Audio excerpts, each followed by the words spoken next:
Happy new year, happy 2026. New year ആയിട്ട് നമ്മൾ പുലർച്ചെ തന്നെ എവിടെയാണ് വന്നിക്കണേ? നമ്മൾ ഗുരുവായൂർ അമ്പലത്തിൽ തൊഴാൻ വന്നിക്കുകയാണ്.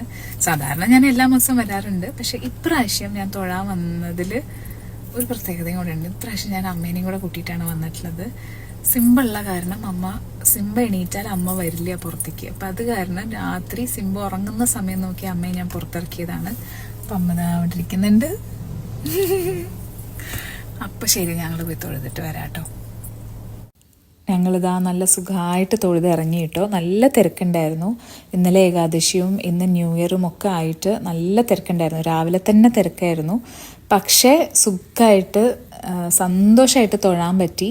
ഞാൻ എല്ലാവരുടെ കാര്യവും പറഞ്ഞിട്ടുണ്ട്. എല്ലാവർക്കും സന്തോഷവും സമാധാനവും ഐശ്വര്യവും ആരോഗ്യവും ഒക്കെ ഉണ്ടാവണമെന്ന് പ്രാർത്ഥിച്ചിട്ടുണ്ട്. ഇതെൻ്റെ സ്ഥിരം വഴിപാടാണ്. എനിക്ക് വെണ്ണ ഭയങ്കര ഇഷ്ടമാണ്. ഗുരുവായൂരത്തെ വെണ്ണയും പഞ്ചസാരയും എൻ്റെ ഇവിടുത്തെ ഒരു സ്ഥിരം വഴിപാടാണ്.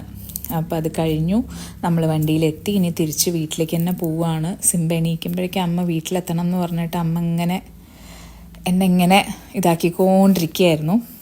എൻ്റെ വലിയ ന്യൂ ഇയറിലെ അച്ചീവ്മെൻ്റ് എന്ന് പറയുന്നത് സിംബ വന്നതിന് ശേഷം പുറത്തിറക്കാത്ത അമ്മേനെ ഗുരുവായൂർക്ക് ഇറക്കാൻ പറ്റി എന്നുള്ളതാണ്. അപ്പം എന്തായാലും ഇത് ഗുരുവായൂരിൽ നിന്ന് കിട്ടിയ ഒരു പ്രസാദമാണ്. ഞാൻ കാറിൽ തൂക്കി അങ്ങനെ ഞങ്ങൾ തിരിച്ചു പോവുകയാണേ. ഇതാണ് കേട്ടോ നമ്മുടെ സിംബ. ഞങ്ങളെ കാത്തുനിന്നിട്ട് വന്നു കഴിഞ്ഞിട്ടുള്ള അവൻ്റെ ഒരു സ്നേഹപ്രകടനമാണിത്. അപ്പോൾ എന്തായാലും എല്ലാവർക്കും ഒരിക്കൽ കൂടെ ഹാപ്പി 2026, ഹാപ്പി ന്യൂ ഇയർ.